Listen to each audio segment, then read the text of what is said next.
A very good afternoon to all my dear students. Welcome to Logic and Philosophy online classes once again. In my previous video, I have explained to you method of concomitant variation, its advantages and disadvantages, and in this video, I'll explain to you the last method of Mills experimental inquiry, that is method of residues. Okay, ये जो method of residues है, इसका दो part है. मतलब दो तरह के केसेस में हम लोग ये मेथड यूज कर सकते हैं. सबसे पहले हम लोग फर्स्ट कैनन देख लेते हैं. कैनन मतलब प्रिंसिपल, इसका लॉ या फिर प्रिंसिपल.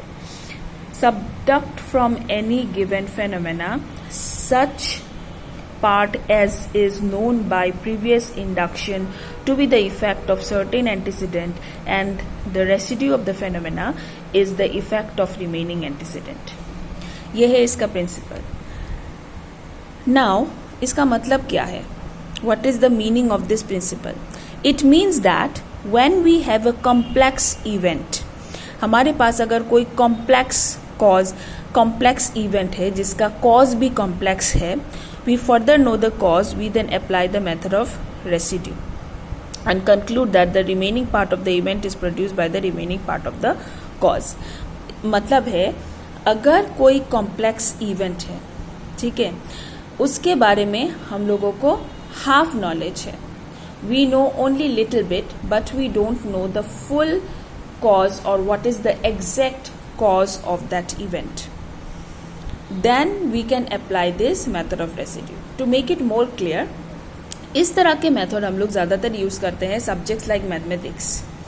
ओके, नाउ सपोज हम लोगों को 1 2 3 4 या फिर प्लस माइनस डिवीजन ये सब नहीं पता और हम लोग के सामने कोई एक बड़ा सा सम रख दे करने के लिए. Okay, someone give us to solve a very big sum, then can we solve? No, because we don't have any previous knowledge about maths. So to solve any problem in mathematics we should have the previous knowledge of mathematics. Okay, like 2 + 2 = 4, ये हम लोगों को पता है. We know how to do addition. अभी जितना बड़ा addition भी हो हम लोग कर सकेंगे क्योंकि जो एडिशन है वो हम लोगों को ऑलरेडी पता है. Okay, now if there is a bigger sum also relating to addition then we can solve it.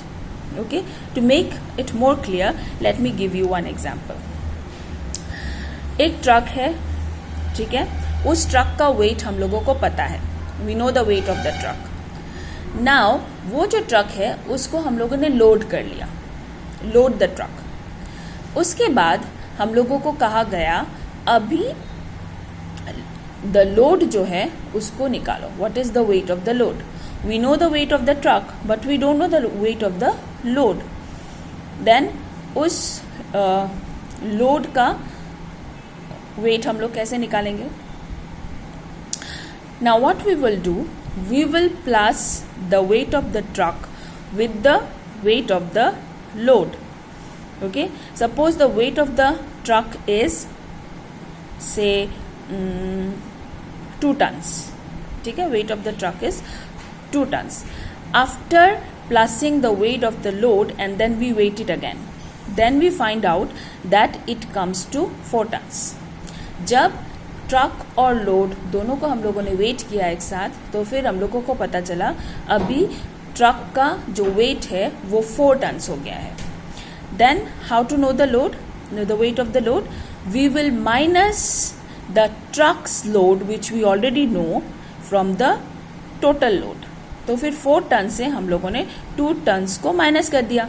Minus करने के बाद हम लोग का जो आंसर आया वो है 2 tons. That is the answer is the load of the truck is 2 tons. तो इस तरह का जो मैथमेटिकल प्रॉब्लम है वो हम लोग कैसे सॉल्व कर सकते हैं? We can solve them with the help of method of residues.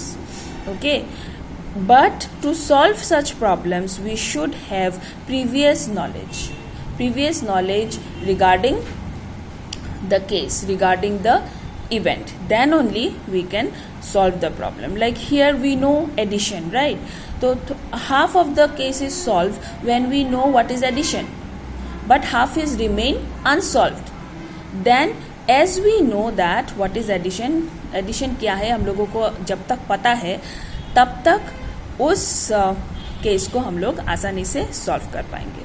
Clear? This is the first part of method of residue. Now let us come to the second part और देख लेते हैं सेकंड पार्ट का जो principal है या फिर Canon है वो क्या है. When any part of the complex phenomena is still unexplained by the causes which have been assigned, a further cause for this remainder must be sought. अगर किसी फेनोमेना का कॉज अनएक्सप्लेन्ड है, ओके, मतलब थोड़ा सा एक्सप्लेन करके छोड़ दिया गया है क्योंकि उसका कोई कॉज नहीं मिला, then what we will do, we will use the method of residue और उसका पूरा कॉज निकालने का कोशिश करेंगे. Let us take one example. Suppose nitrogen, okay, nitrogen जो एटमॉस्फेयर से हम लोगों को मिलता है, that nitrogen is heavier than the nitrogen which we get from the lab. Okay, so this much the case is solved, that the nitrogen on the atmosphere, we know that the nitrogen which we get from the atmosphere वो heavier होता है from the nitrogen which we get from the lab. So this much the case is solved and we know that. But why it is so? उसके लिए we have to use the method of residue and find out why, because थोड़ा सा knowledge हम लोगों को already है इसके बारे में. Nitrogen heavier, the atmospheric nitrogen is heavier, थोड़ा सा नॉलेज ऑलरेडी है. Now we will use this method and find out with the help of experiment that what is the reason behind that. उसके बाद we can find out that जो atmospheric nitrogen है वो heavier इसलिए है क्योंकि उसमें दूसरे गैसेस भी होते हैं. ओके, दूसरे gases like argon and all वो सब मिक्स्ड होता है, इसीलिए वो एटमॉस्फेरिक हाइड्रोजन जो है वो हैवियर होता है. बट जो लैब से हम लोग निकालते हैं हाइड्रोजन वो लाइट होता है, because that is pure nitrogen. There is no mixture of any other gas, that's why it is pure and it is light. But जो एटमॉस्फेयर से हम लोगों को मिलता है that is mixed with other gases. So ये जो supposition है इसको हम लोग प्रूव करते हैं with the help of method of residues, that the reason behind the heaviness of nitrogen is because in atmosphere there are so many other gases which we already know, so many other gases, and those gases are mixed with nitrogen, especially argon is the gas which is mixed with nitrogen, and that's why the weight of the nitrogen is heavier in atmosphere than the weight of the nitrogen in lab. ठीक है, clear? So method of residue भी बहुत simple है, उसको दो तरह से हम लोग यूज़ कर सकते हैं, जैसे मैथ्स या फिर साइंटिफिक एक्सपेरिमेंट में भी हम लोग यूज़ कर सकते हैं. But the only thing is method of residue को यूज़ करने के लिए हम लोगों को थोड़ा सा प्रीवियस नॉलेज का ज़रूरत पड़ता है. अगर हम लोगों को उस केस के उस इवेंट के बारे में प्रीवियस नॉलेज नहीं है तो फिर it will be difficult to use method of residues. I hope method of residues is clear to you.